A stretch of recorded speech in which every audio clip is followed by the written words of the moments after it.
చూసారా నందివర్ధనం పువ్వు. మా నెల్లూరు ఇంట్లో గేటు దగ్గర ఉండేదండి ఇది. ఈ నందివర్ధనం మొక్క మంచి స్మెల్ వస్తుందండి. ఇది కూడా చూడండి, మల్లెలు కనకాంబరాలు సీజన్ వచ్చేసింది. కనకాంబరాలు చూడండి విరగ్గా వస్తున్నాయి. మాకైతే ఉన్న 2 మొక్కలకే ఎన్ని కాస్తున్నాయో. సో మల్లెలు కూడా వచ్చేస్తున్నాయి. మల్లెలు మల్లెలు మల్లెలు. కణుపుకి అంజీరకాయలు చూడండి, కణుపుకి ఉన్నాయి.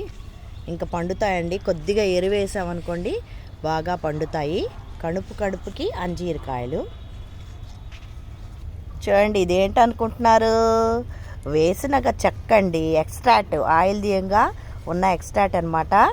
ఇది మొక్కలకి చాలా మంచిది, మెయిన్గా మల్లెలకు మంచిది. ఇది నీళ్లు పోస్తూ ఉండగా వేసేసి కరిగిపోతుంది. చాలా బాగుంటుంది మొక్కలకి ఏపుగా రావడానికి. మల్లెకి చాలా మంచిది. ఓకేనా ఫ్రెండ్స్, మీరు కూడా తెచ్చుకోండి, ఆయిల్ షాపుల్లో దొరుకుతాయి. ఓకేనా friends, please like, share and subscribe my channel friends.